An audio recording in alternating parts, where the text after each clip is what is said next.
Hello everyone, welcome in my YouTube channel MCN nurses classes में आपका स्वागत है। तो आज अपन देखते हैं फंडामेंटल का एक स्पेशल टॉपिक है जिसका नाम है O2 इन्हेलेशन।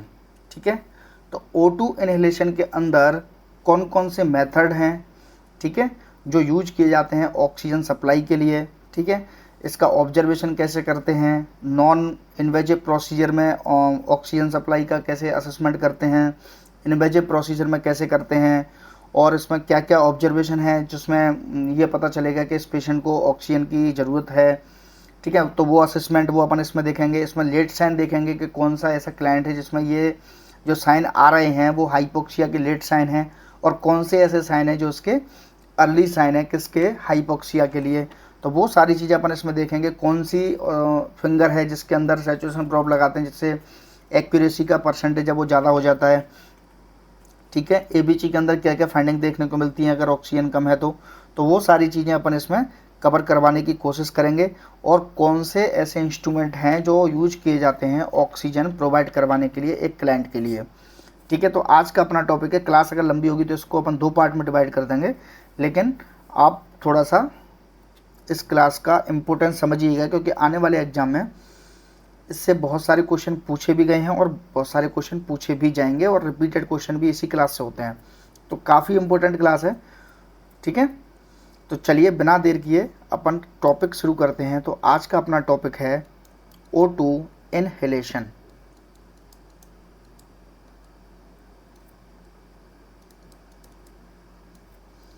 O2 inhalation. तो O2 इनहेलेशन की इसकी सबसे पहले अपन देखते हैं इसकी डेफिनेशन। तो ये क्या होती है उसको समझते हैं। ए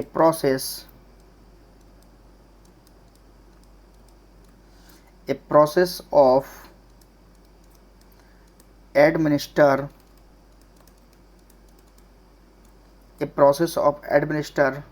O2 to the client.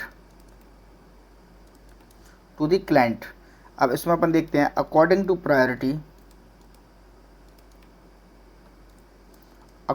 To priority nurse assist the patient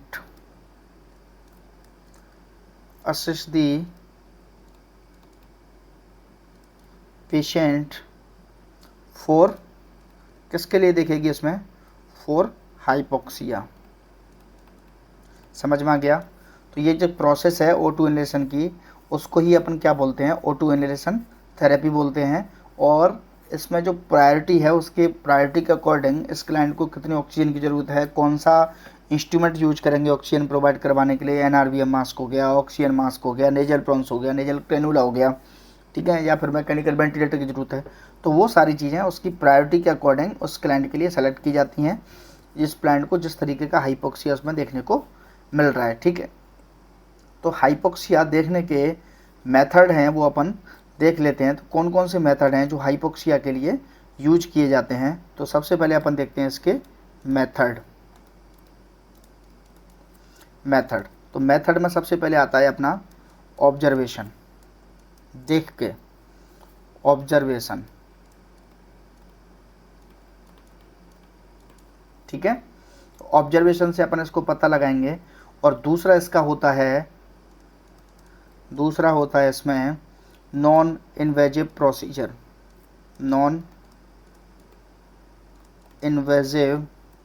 method.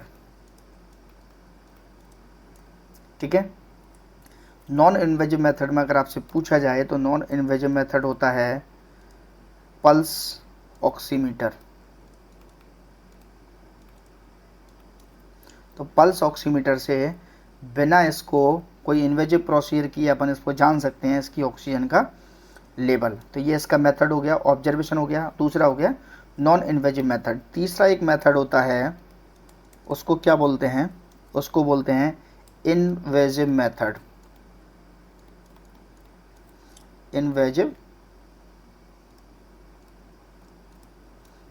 अब इन्वेजिव मेथड कौन सा होता है। तो इन्वेजिव मेथड अगर आपसे पूछा जाए ऑक्सीजन सप्लाई को देखने के लिए तो वो होता है जी एनालिसिस। ठीक है, तो एबीजी एनालिसिस है वो क्या है, वो इसका इन्वेजिव मेथड है। समझ में आ गया। अपन मेथड पढ़ रहे थे, फर्स्ट है ऑब्जर्वेशन, दूसरा है नॉन इन्वेजिव मेथड, तीसरा था invasive method. Non invasive method में अपन ने पढ़ा था कि पल्स ऑक्सीमीटर इसका क्या है, नॉन इन्वेजिव मेथड है, और इन्वेजिव मेथड कौन सा है इसका, एबीजी एनालिसिस। समझ में आ गया। अब सबसे पहले अपन देखते हैं ऑब्जर्वेशन। कौन सा देखते हैं, ऑब्जर्वेशन। सबसे पहला है आपका ऑब्जर्वेशन।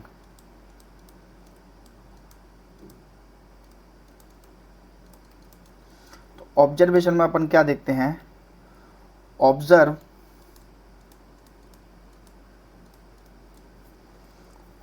द पेशेंट,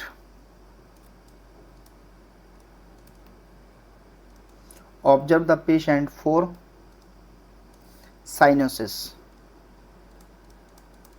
साइनोसिस के लिए पेशेंट को देखते हैं, इसमें क्या होता है, और रेस्टलेसनेस देखने को मिलती है,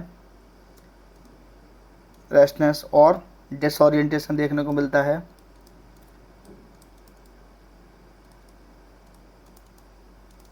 डिसओरिएंटेशन किस में देखने को मिलता है, ये हाइपोक्सिया वाले क्लाइंट में।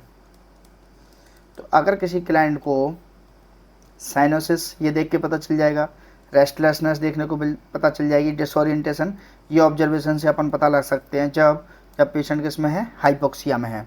ठीक है। अब ऐसे क्वेश्चन अगर आपको दिया जाए, मान के चलिए क्वेश्चन आपको देते हैं, जैसे क्वेश्चन है आपका, question what is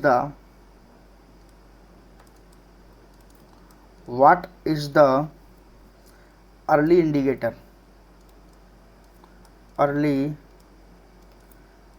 indicator for hypoxia in a conscious patient। काफ़ी इम्पोर्टेंट क्वेश्चन है, कॉन्शियस पेशेंट। क्या पूछ रहा है, what is the early indicator for hypoxia in conscious patient. तो मैं कॉन्शियस पेशेंट में जो अर्ली इंडिकेटर है वो क्या है। तो चलिए आपको अगर ऑप्शन दिए जाएं, ऑप्शन ए मान के चलिए आपको दे दिया साइनोसिस। ठीक है। ऑप्शन बी मान के चलिए आपको दे दिया डिसओरिएंटेशन।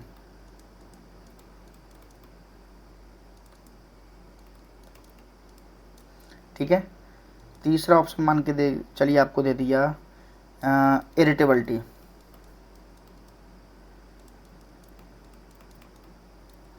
और चौथा मान के चलिए आपको दे दिया cyanosis, disorientation, irritability, none of the above.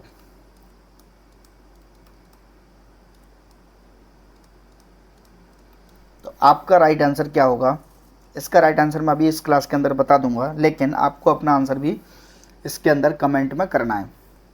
अगर वीडियो पसंद आ रही है तो वीडियो को लाइक कर दो, चैनल को सब्सक्राइब कर लो। काफ़ी इम्पोर्टेंट क्लास है। ठीक है, क्या है, काफ़ी इम्पोर्टेंट क्लास है एग्जाम के लिए। कोई भी एग्जाम उठा के दे, इसमें छोटे क्वेश्चन भी बनेंगे, इसमें से बड़े क्वेश्चन भी बनेंगे, चाहे डीएसएस भी हो, चाहे नॉरसेट हो, चाहे कोई सा भी एग्जाम हो, इससे क्वेश्चन बनते ही बनते हैं। ठीक है। तो अपन का क्वेश्चन था what is the early indicator पूछ रहा है क्वेश्चन के अंदर। तो आपको ध्यान देने वाली बात क्या है, अर्ली इंडिकेटर। और ये किसके अंदर पूछ रहा है, ये पूछ रहा है कॉन्शियस पेशेंट के अंदर। ठीक है। तो कॉन्शियस पेशेंट के अंदर अगर आपसे कभी पूछा जाए तो कॉन्शियस पेशेंट का अर्ली इंडिकेटर होता है इरिटेबिलिटी। ये पेशेंट क्या हो जाएगा, ये पेशेंट हो जाएगा इरिटेबल। अगर आपसे इसी क्वेश्चन के अंदर सेम क्वेश्चन हो लेकिन इसकी जगह पर अनकॉन्शियस लिखा हो, तो अनकॉन्शियस का अर्ली इंडिकेटर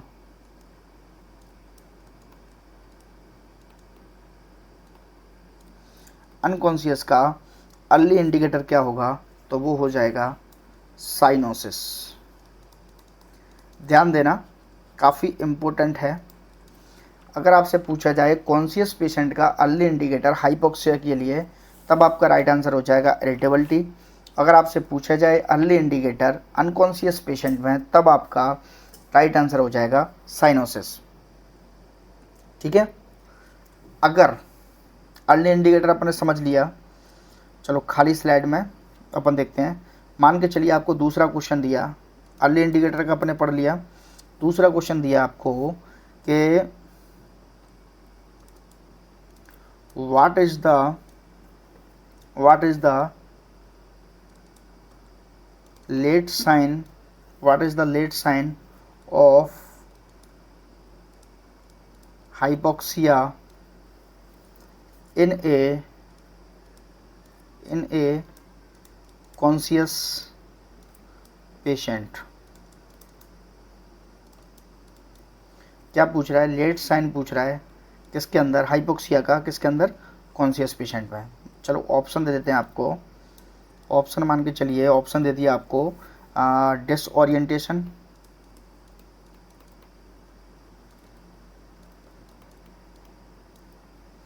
ऑप्शन बी दे दिया आपको मान के चलिए साइनोसिस, ठीक है। ऑप्शन सी दे दिया मान के चलिए आपको रेस्टलेसनेस,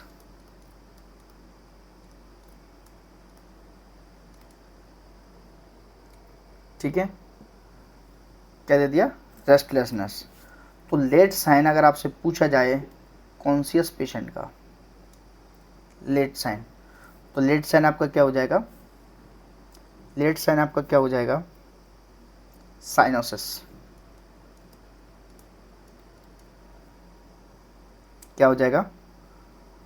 कॉन्शियस पेशेंट के अंदर लेट साइन क्या हो जाएगा? लेट साइन हो जाएगा डिसओरिएंटेशन। और अगर आपसे पूछा जाए इसमें अनकॉन्शियस का, इसका हो जाएगा साइनोसिस। ठीक है, अनकॉन्शियस पेशेंट का क्या हो जाएगा? साइनोसिस। और कॉन्शियस पेशेंट का लेट साइन क्या हो जाएगा? डिसओरिएंटेशन। इरिटेबिलिटी क्या किस में था? इरिटेबिलिटी किस में था? क्या था? इरिटेबिलिटी। ये किसके अंदर था? इरिटेबिलिटी। इरिटेबिलिटी था ये कॉन्शियस पेशेंट का। ये क्या था? Early indicator. ठीक है, ये क्या था? अर्ली। और लेट क्या हो जाएगा इसका? डिसओरिएंटेशन। ठीक है, और किसका क्या था? अनकॉन्शियस पेशेंट का मैंने क्या बताया था? साइनोसिस। समझ में आ गया? समझ में आ गया। चलिए अब इसको देखते कैसे हैं।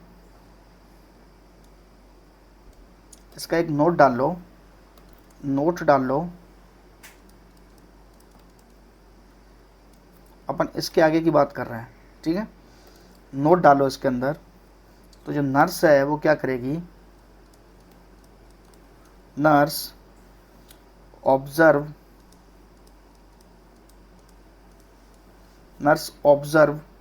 Nail beds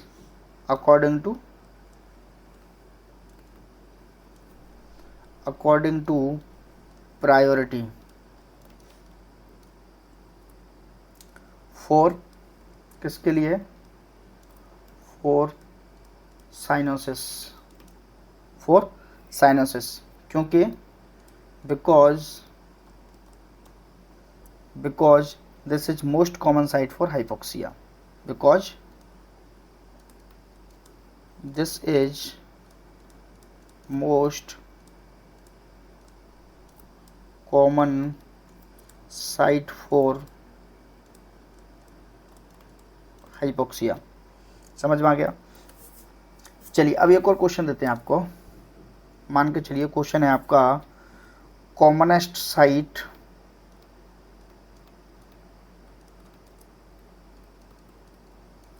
observe by nurse for hypoxia.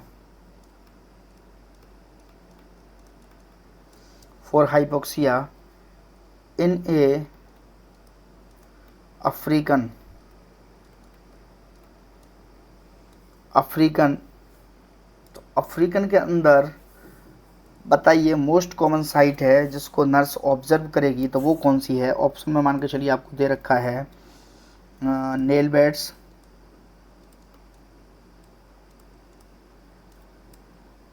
Option B है मान के चलिए लिप्स, ऑप्शन सी है मान के चलिए स्किन, ऑप्शन डी है मान के चलिए बक्कल म्यूकोसा। ठीक है, तो क्या है अफ्रीकन के अंदर मोस्ट कॉमन साइट कौन सी होगी?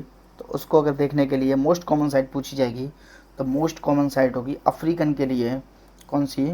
Buckle mucosa. ठीक है, क्योंकि हाइपोक्सिया का अफ्रीकन के अंदर नेल बेड से तो पता नहीं चलने वाला, क्योंकि वो ऑलरेडी ब्लैक होते हैं। समझ में आ गया? अगर किसी क्लाइंट को नेल बेड्स लगे हुए हैं, सॉरी नेल बेड्स पर क्या लगा हुआ है? नेल पेंट लगा हुआ है, तो उस केस में हाइपोक्सिया का असेसमेंट प्रॉपर होगा नहीं। तो आपको क्या करना है? उसको निकाल देना है। स्पेशली कब? जब क्लाइंट कोई सर्जरी के लिए जा रहा है, क्लाइंट कोई सर्जरी के लिए जा रहा है, तो जैसे मान के चलिए nurse should remove nail paint of patient.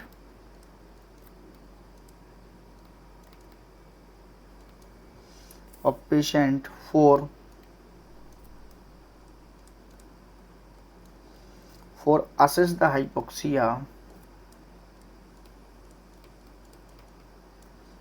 hypoxia during or after surgery या फिर प्री ऑफ केयर। तो आपको क्या ध्यान रखना है कि अगर कोई पेशेंट, अगर कोई क्लाइंट किसके लिए जा रहा है? सर्जरी के लिए जा रहा है, और उसको नेल बेड्स पर नेल पेंट लगा हुआ है, तो उस केस में आपको उसको रिमूव करना है। क्योंकि अगर नेल पेंट लगा होगा तो आप उसको एसेस नहीं कर पाओगे या एक्सेस नहीं कर पाओगे, किसके लिए? या वॉच नहीं कर पाओगे किसके लिए? हाइपोक्सिया के लिए, जब क्लाइंट सर्जरी के लिए जा रहा है तो। ठीक है, तो आपको निकालना है, उस चीज़ का ध्यान देना है। तो अब अपन ने क्या पढ़े थे? मेथड पढ़े थे ऑब्जर्वेशन वाले। तो ऑब्जर्वेशन मेथड में अपन ने ये चीज़ें देख ली। अब अपन देखते हैं इसके नॉन इन्वेजिव मेथड। सेकंड क्या था अपना? Non invasive method. फर्स्ट क्या था? ऑब्जर्वेशन। सेकंड क्या था? Non invasive method.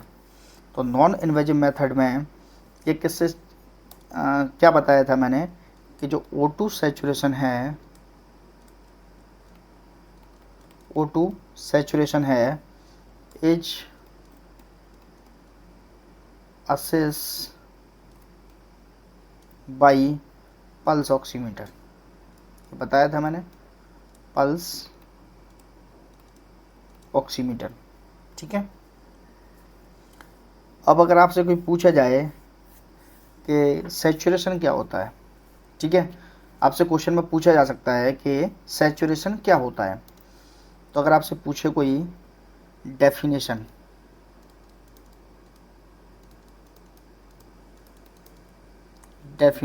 किसकी? सैचुरेशन की।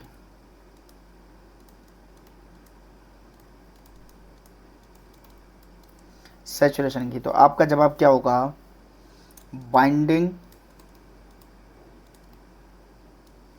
Binding of O2 molecules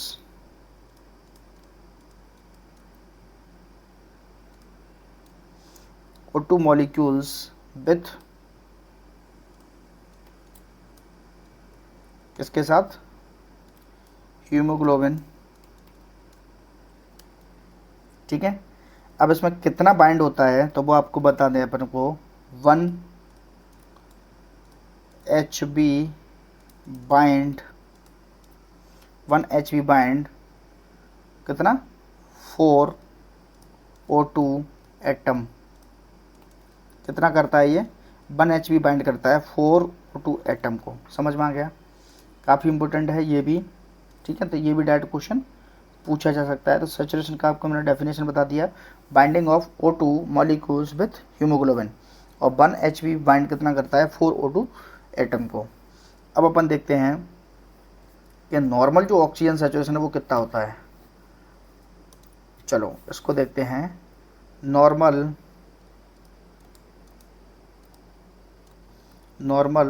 oxygen saturation, normal oxygen saturation वो कितना होता है, तो वो होता है आपका 95%। कितना होता है, 95%। समझ में आ गया।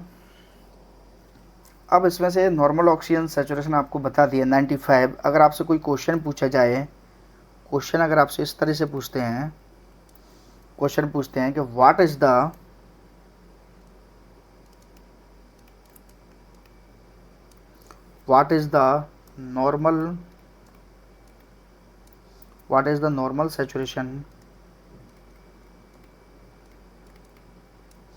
Normal saturation,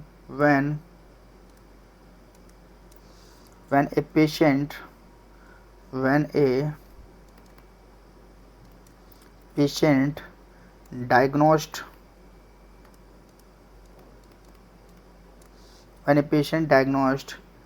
as COPD। अगर कोई क्लाइंट है, अगर वो COPD से डायग्नोस्ड है तो उसका नॉर्मल सैचुरेशन क्या होगा, ठीक है। ऑप्शन ए में दे दिया, मान के चलिए आपको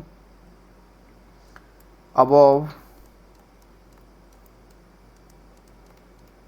95%, बी में आपको दे दिया मान के चलिए 70 से 72%, सी में आपको दे दिया मान के चलिए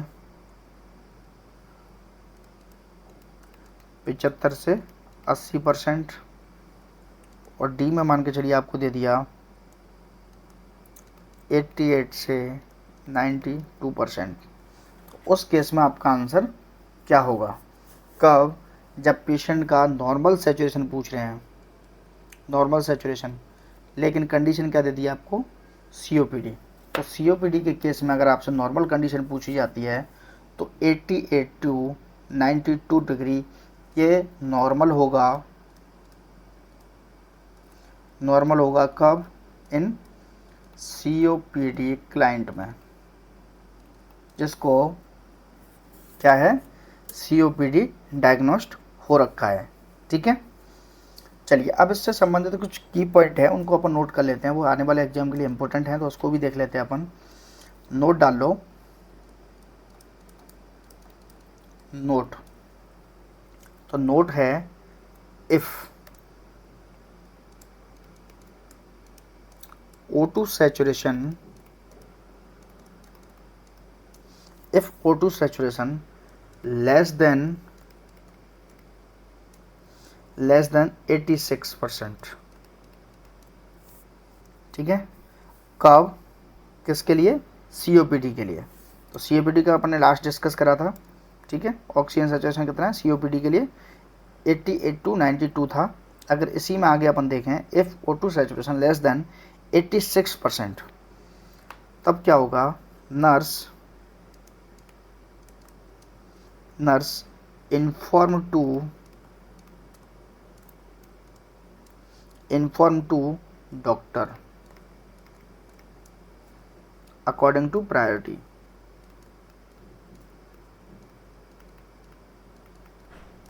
समझ में आ गया। दूसरा नोट डालिए इसमें, दूसरा नोट डालिए, बिफोर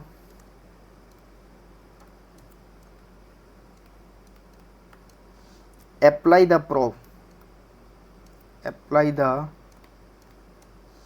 probe ऑफ किसका, पल्स ऑक्सीमीटर का,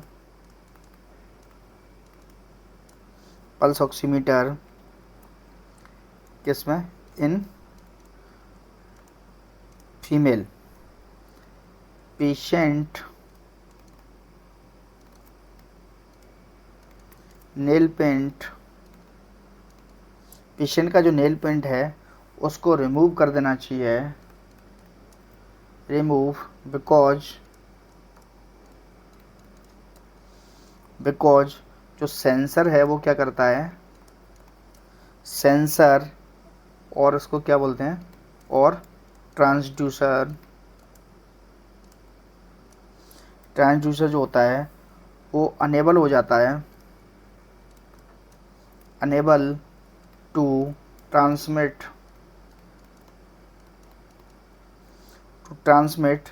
एन पल्स। तो जो ट्रांसड्यूसर होता है वो अनेबल हो जाता है, इसको पल्स को क्या नहीं कर पाता है, असेस नहीं कर पाता है। अगर कोई फीमेल क्लाइंट है तो उसका क्या कर देना चाहिए, नेल पेंट को रिमूव कर देना चाहिए। इसी में मान के चलिए एक तीसरा नोट डाल लीजिए,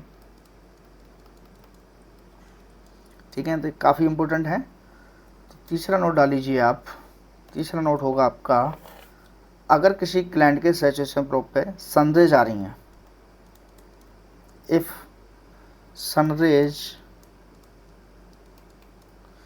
sunrays comes on probe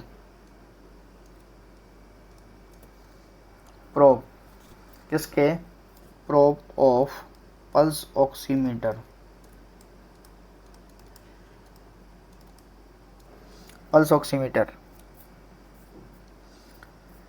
तब क्या करेगी nurse cover the probe with towel, ठीक है। अगर संदेश डायरेक्ट सैचुरेशन प्रोब पे आ रही हैं तो उस केस में आपको क्या करना है, फिंगर पे जैसे सैचुरेशन प्रोब लगा रखा है, जैसे मान के चलिए ये आपकी फिंगर हो गई और ये इस पर सैचुरेशन प्रोब आपने लगा दिया है। अब यहाँ पे अगर संदेश आ रही हैं, तो यहाँ पे जो संदेश आ रही हैं तो आपको क्या करना है उस केस में, ये जो एरिया है इसको कवर कर देना है ताकि ये इसको एसेस करने में कोई अवरोधक ना बने। समझ में आ गया। चलिए अब इसमें अपन देखते हैं कि कौन सी फिंगर है जिसमें क्या किया जाता है, सैचुरेशन प्रोब अप्लाई किया जाता है, और कौन कौन सी साइट हैं जहाँ पर सैचुरेशन प्रोब को लगाया जाता है। तो site for apply the probe, तो अपन क्या देखते हैं, अपन नॉन इन्वेजिव पढ़ रहे हैं अभी, है ना। तो नॉन इन्वेजिव के अंदर अपन क्या लगा रहे थे, पल्स ऑक्सीमीटर लगा रहे थे। तो पल्स ऑक्सीमीटर पर अपने देखा कि ये कंडीशन है, अगर नेल पेंट्स लगा दो उसको हटा दो। अगर कोई क्लाइंट ओटी के लिए पोस्टेड है तो उस केस में आपको नेल पेंट हटा देंगे क्योंकि आपको हाइपोक्सिया का असेसमेंट नहीं लगा पाएंगे। दूसरा, अगर उसके प्रोब पे कोई संदेश आ रही हैं तो आपको कवर कर देना है उसको। अब अपन देख रहे हैं क्या, site for apply the probe, site for apply probe, ठीक है। तो साइट है आपकी सबसे पहली आपकी index finger,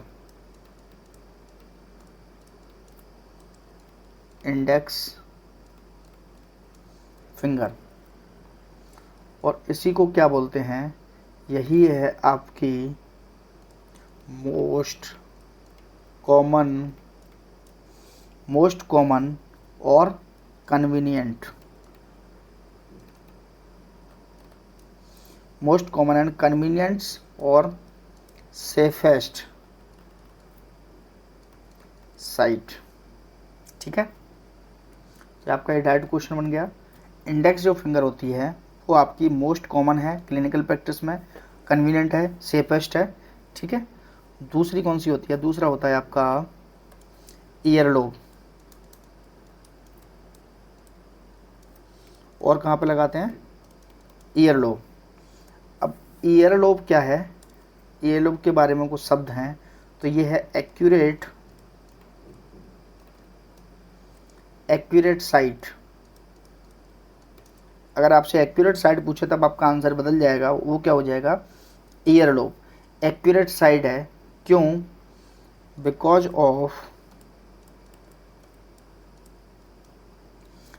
of large quantity of किसकी, कैपिलरीज की। तो ये इसकी क्या हो गई, ये इसकी एक्यूरेट साइट हो गई, ठीक है, और ये इसकी मोस्ट कॉमन साइट हो गई। और क्या क्या होती हैं, और जिसमें होती हैं मान के चलिए टॉयज़ पे लगाते हैं, ठीक है, और लगाते हैं आपके नोज पे लगाते हैं, ठीक है, नोज पर जनरली लगाते नहीं हैं, फोर हेड पर। तो बाकी ये भी चीज़ें जो इसकी हैं, लेकिन आपको ध्यान देने वाली बात क्या है, इंडेक्स और ईयर लोब, ये दो इसकी बेस्ट साइट मानी जाती हैं अप्लाइंग द प्रोब, जिसमें इंडेक्स होती है आपकी मोस्ट कॉमन, कन्वीनियंट और सेफेस्ट, और ईयर लोब होती है आपकी accurate site, because of large quantity में यहाँ पर क्या होती हैं, लार्ज क्वांटिटी में क्या होते हैं, कैपिलरीज। समझ में आ गया।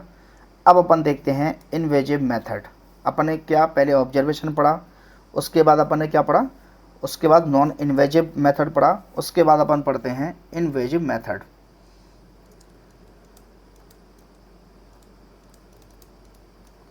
Invasive method,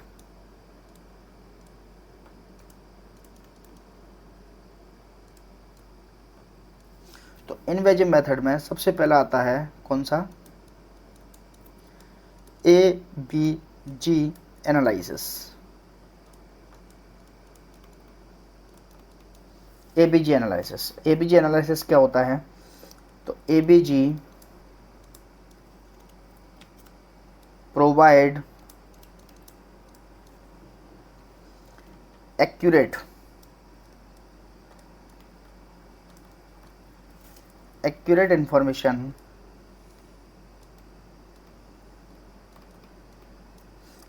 information about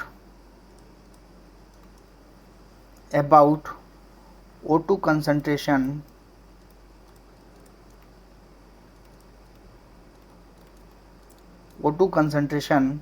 in body, ठीक है। तो इन्वेजिव मेथड में अपन क्या पढ़ रहे थे, एबीजी एनालिसिस, और जो एबीजी एनालिसिस है वो ABG provide accurate information about the O2 concentration in the body, क्योंकि ये क्या है, इन्वेजिव प्रोसीजर है, ठीक है। अब इसके कुछ की पॉइंट्स हैं वो अपन इसके देख लेते हैं। First, ABG sample, ABG sample collection जो होता है, एबीजी सैंपल कलेक्शन 8 ओवरली होता है, 8 ओवरली व्हेन, कब, when patient on ventilator. Oxygen concentration को देखने के लिए एबीजी का जो सैंपल है वो हर 8 घंटे में लिया जाता है, जब पेशेंट क्या हो, वेंटिलेटर पर हो। समझ में आ गया। दूसरा इसमें की पॉइंट है आपका, दूसरा है इफ पेशेंट, अगर कोई patient, if patient cardiac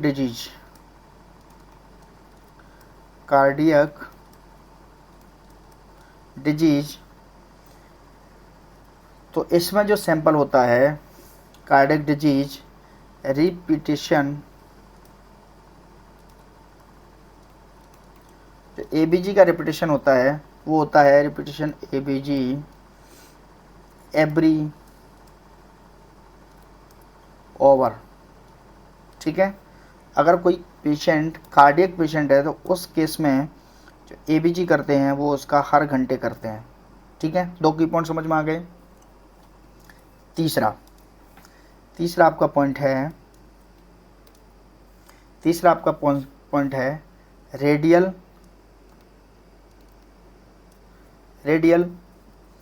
brachial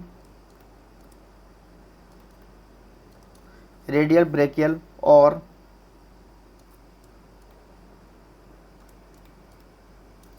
femoral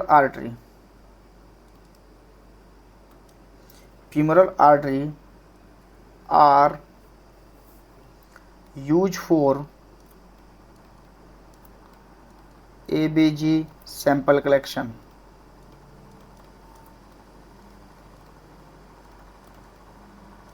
ठीक है। रेडियल, ब्रेकियल और फ्यूमरल आर्टरीज के यूज की जाती हैं किसके लिए? एबीजी सैंपल को कलेक्शन करने के लिए।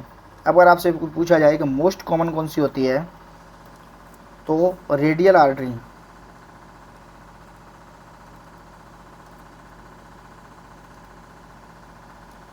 Radial artery most common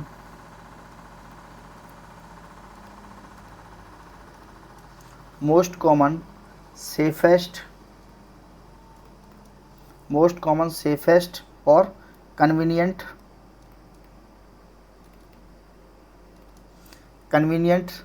site for ABG sample collection.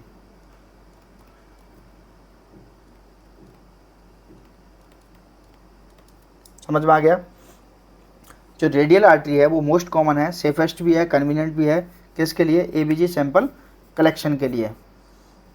और एक एक्सेप्शन है कि और क्या स्पेशल है इसमें, अगर किसी क्लाइंट को फिस्टुला है तो उस केस में क्या करते हैं? Femoral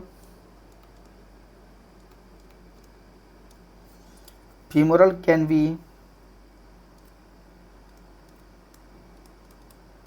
B use when fistula in arm। ठीक है। अगर कोई क्लाइंट है जो डायलिसिस पे है और उसको अगर फिस्टुला बना हुआ है, मान के चलिए एक पहले लेफ्ट हैंड पे बनाया, लेफ्ट हैंड का ख़राब हो गया, फिर राइट हैंड पे बनवा लिया, राइट हैंड का भी चल रहा है, ऑनगोइंग है, तो उस केस में अगर आपके उसके दोनों हैंड में एक्सेसिबल नहीं है किसके लिए? सैंपल कलेक्शन के लिए एबीजी का, तो उस केस में आप फीमोरल से भी सैंपल लिया जा सकता है, फीमोरल आर्टरी से। जैसे कि मैंने बताया था, रेडियल, ब्रेकियल और femoral artery are use for ABG sample collection. ठीक है। अब कुछ नोट्स हैं वो डाल लीजिए, कुछ की पॉइंट्स हैं। ये मैंने आपको बता दिया कि कार्डियक पेशेंट है तो ओवरली लेंगे, अगर पेशेंट वेंटिलेटर पे है तो एवरी 8 ओवरली लेंगे। ठीक है। मोस्ट एक्यूरेट मेथड अगर पूछा जाए तो एबीजी एनालिसिस होगा। ठीक है। चलिए अब अपन देखते हैं कुछ नोट्स। एक नोट डाल लीजिएगा, नोट डालो, नोट, तो नोट में डालो when a patient is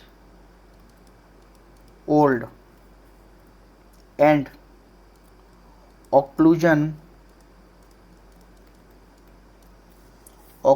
in upper limb।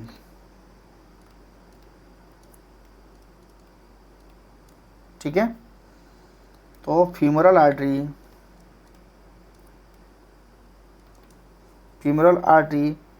Is most common, ध्यान देने वाली बात है, मोस्ट कॉमन यूज फॉर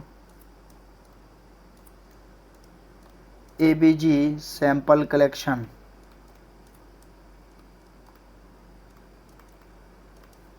समझ में आ गया?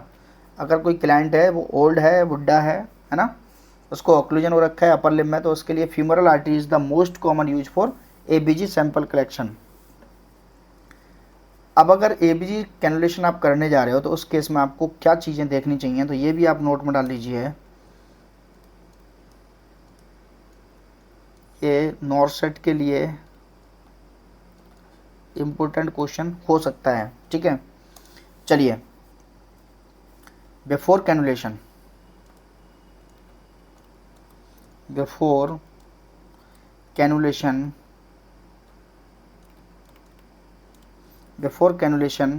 कहाँ पर? इन रेडियल आर्टरी।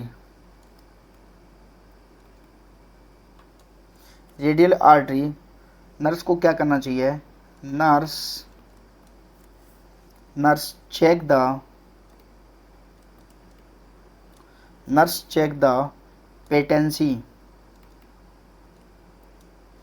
पेटेंसी किसकी? Patency of ulnar artery. किसकी? Patency patency of ulnar artery, ठीक है। और इसी को क्या बोलते हैं, दैट इज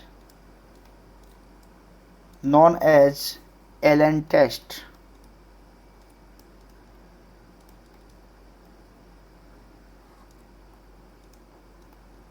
समझ में आ गया।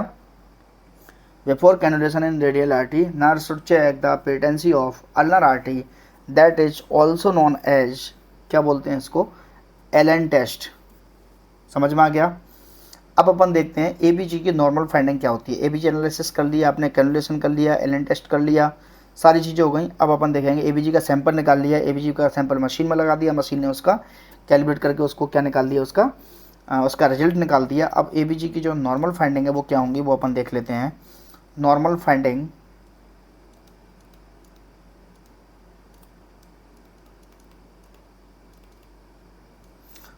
Finding of ABG analysis. ABG analysis की नॉर्मल फाइंडिंग क्या होंगी।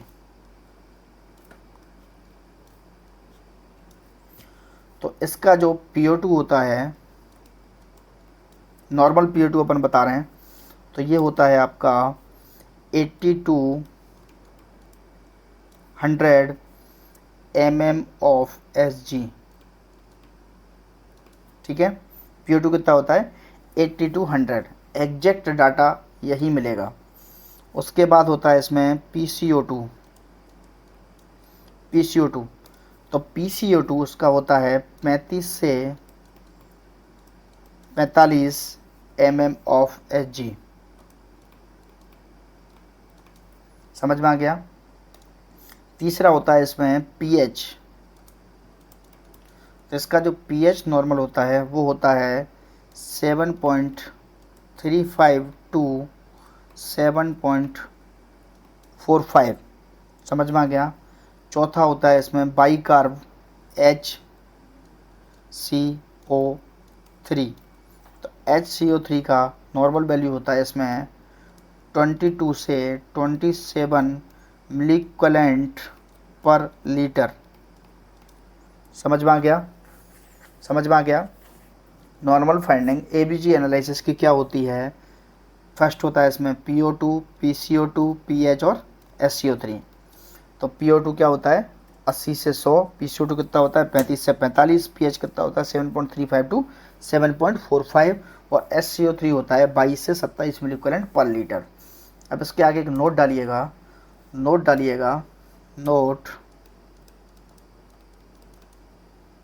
नोट एबीजी निकाल लिया। एबीजी के बाद अगर आपने कुछ ऐसी फाइंडिंग देखने को मिली जिसको, चलो इसको देखते हैं।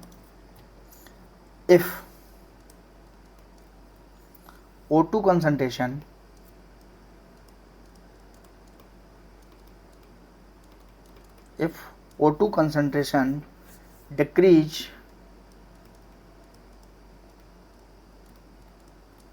decrease less than 60 mm of Sg, ठीक है, that is known as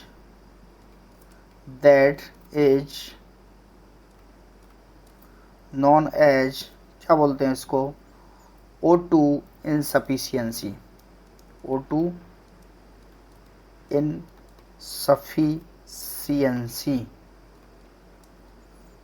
समझ में आ गया।